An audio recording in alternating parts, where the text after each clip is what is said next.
Nesse sábado, o Grêmio vai fazer o jogo de ida da final do Gauchão. Vai ter Grenal e com certeza vai ser um jogo muito difícil. Nesse vídeo daqui eu vou comentar sobre o que esperar para esse jogo de ida da final do Gauchão.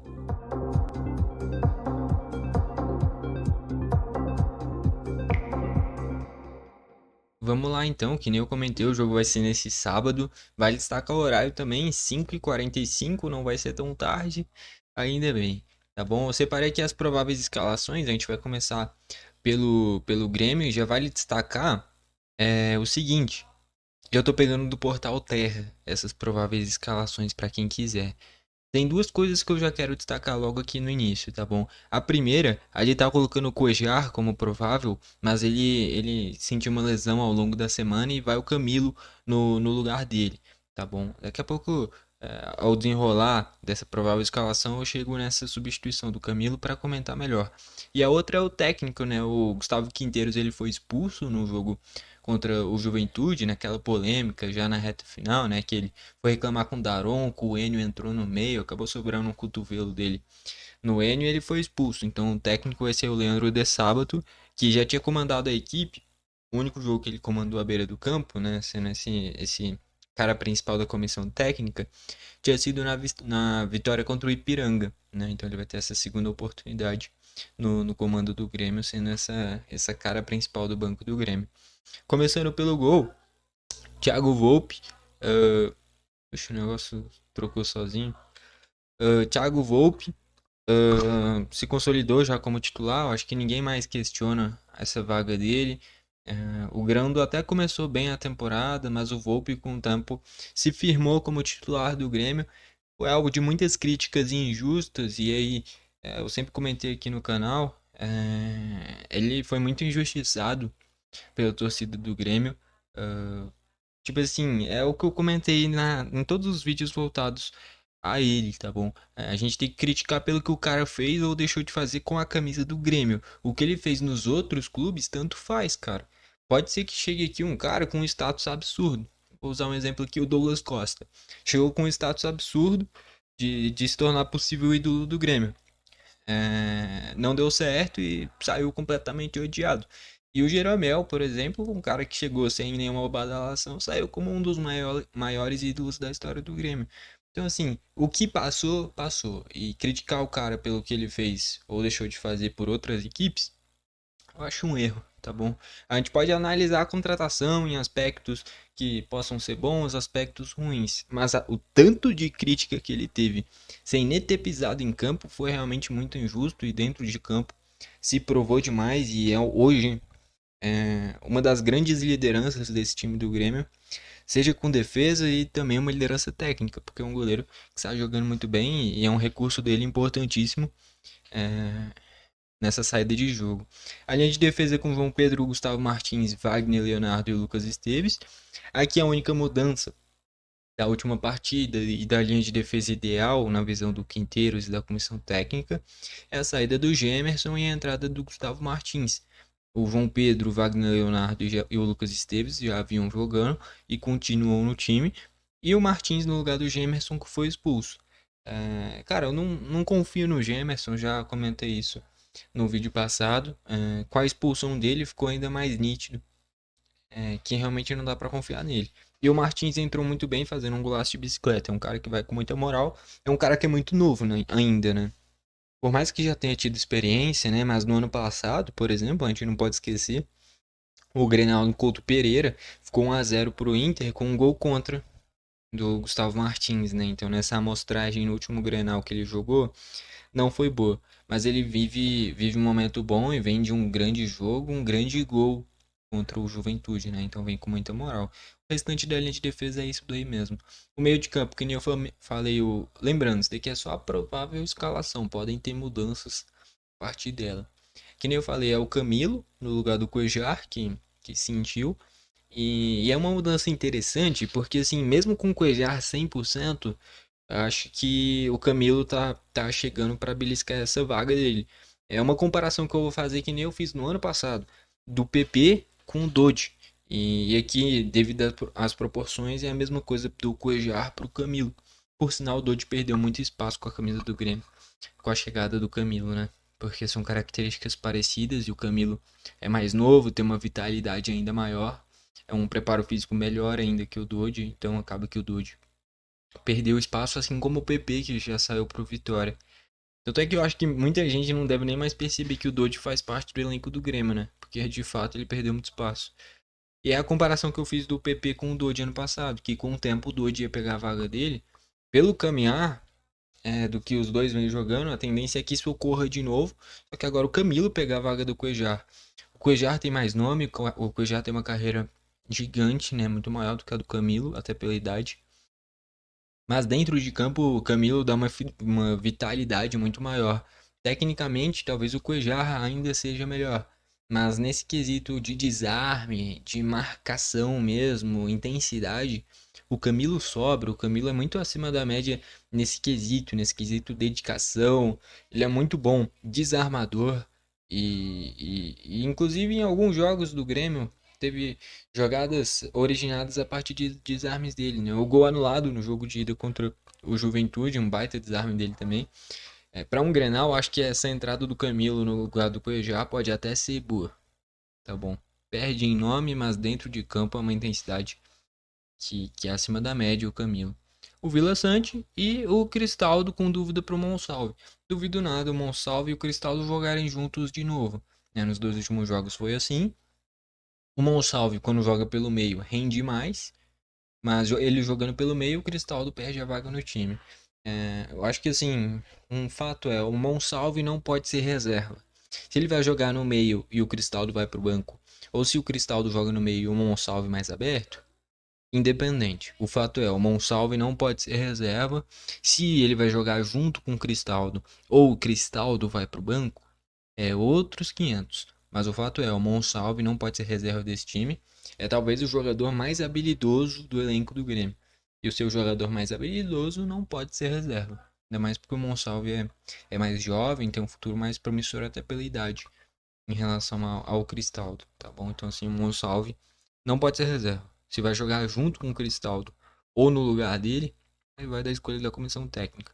Mais à frente tá o Christian Oliveira, titular indiscutível, titular com certeza no jogo.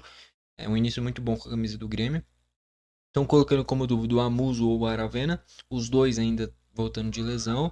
Ainda tem o Pavon, se quiser pode utilizar Christian Oliveira de um lado e Pavon do outro, né? Dependendo das opções pode ser uma boa alternativa. Tem que ver realmente entre Amuso e Aravena, eu não sei nem se os dois estão 100% fisicamente. O Pavon voltou antes, né? Já jogou contra o Juventude a volta. Então, eu não duvido nada aí com Christian Oliveira e Pavon. E aí o Christian mais pela direita e o Pavon mais pela esquerda, seria a tendência. Tá bom? Justamente pelo Amuso e o Aravena não estarem 100% fisicamente. E mais à frente o Brett White, indiscutível, camisa 9 do Grêmio. Enfim, olhando o lado do Inter agora, o que, que dá para destacar?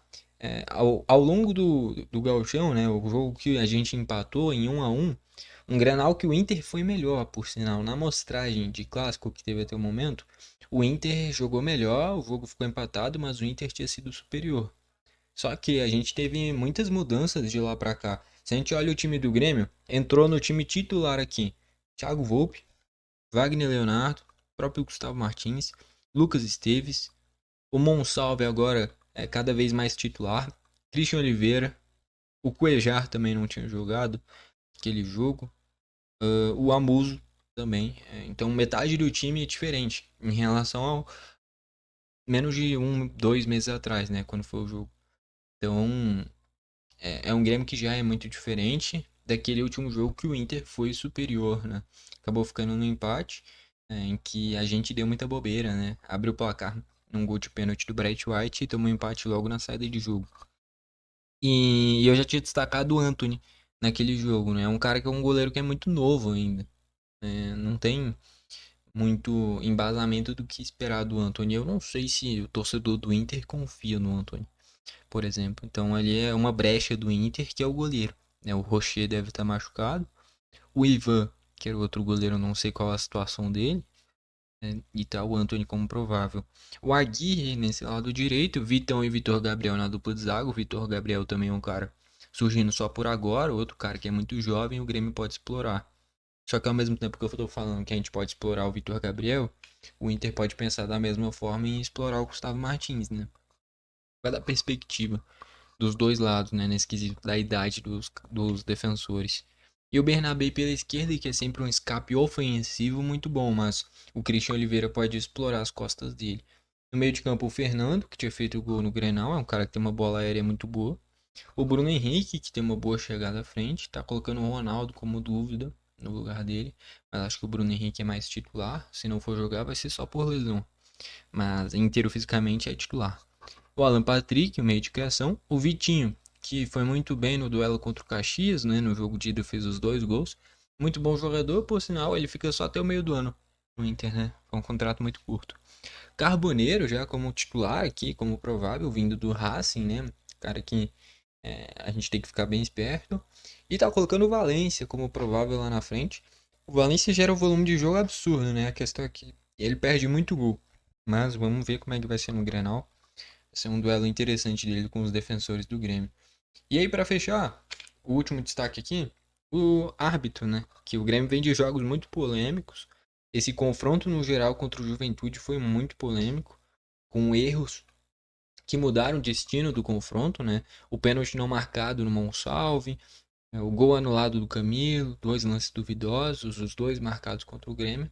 E aí no jogo de volta, aquela polêmica do gol do Gustavo Martins, que aí abre para interpretação também, né? Eu acho que desses 3 lances polêmicos do confronto contra o Juventude, o único que é indiscutível é o do Monsalve. Foi muito pênalti, acho que até o torcedor mais fanático do Juventude vai concordar que foi pênalti. Agora o do Camilo é um desarme que na minha visão não é falta.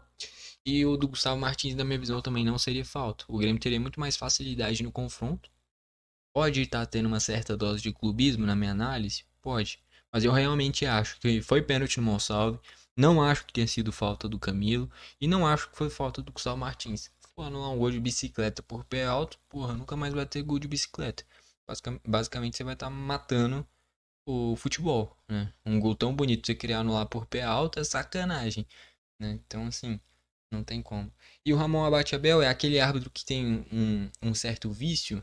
Bom, não sei se alguém já percebeu isso, mas é uma coisa que eu já percebi. De que ele fica toda hora piscando assim, meio forte, sabe? Mas enfim, é um árbitro que eu acho bom, tá bom? Eu não acho ele ruim, não. Vale destacar aqui, eu não sabia, mas ele é de Santa Catarina, aparentemente. Santa Catarina, que normalmente tem muitos torcedores ou do Grêmio ou do Inter, né? Não sei qual que é a identificação dele. Ou simplesmente é neutro, né? Que é o mais provável, né? Justamente porque o cara é árbitro. Mas é um cara que nos jogos que eu vi eu gostei, tá bom? Eu torço que ele deixe o jogo rolar.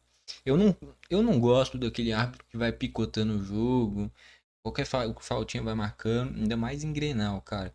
Tem que deixar rolar praticamente tudo. Só quando passar do ponto, aí marcar uma falta, aí dar um cartão. Mas quanto menos o juiz interferir, mais deixar o jogo rolar, mesmo que às vezes fique um jogo mais agressivo, é Grenal, isso é normal. Tem que deixar rolar, porque senão se ele interferir muito vai atrapalhar a dinâmica do jogo, tá bom? E agora já vamos para a reta final do vídeo.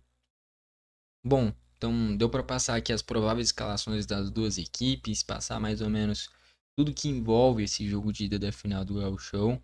É um jogo importantíssimo, né? O Grêmio já teve algumas atuações ruins na temporada, sendo as principais aqui na fase inicial do Gauchão, quando a gente perde para o Juventude fora de casa. Depois, quando empata o Grenal jogando mal, poderia ter perdido, o Inter criou bem mais. O jogo que passou na Copa do Brasil contra o São Raimundo jogou mal também. Nesse jogo de volta contra o Juventude jogou mal também. Mas, assim, no final das contas a gente vem tendo bons resultados, independente de ter jogos abaixo ou não, vem tendo bons resultados. Agora é um jogo importantíssimo e é um jogo de ida na arena. A gente vai ter que ser protagonista. Não adianta nada o Grêmio ficar lá atrás, ficar se defendendo. É um jogo que o Grêmio tem que tomar as rédeas. Mesmo se abrir um gol de vantagem, tem que continuar atacando. É justamente porque a volta vai ser no Beira-Rio e, e a gente tem que criar a maior margem de gols possível, né? Então eu espero o Grêmio bem protagonista, muito diferente do que foi na fase inicial do Gauchão, onde o Grêmio produziu bem menos, né?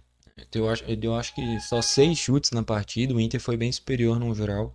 Espero uma postura bem diferente, um Grêmio tendo mais a bola, um Grêmio protagonista desde o primeiro minuto.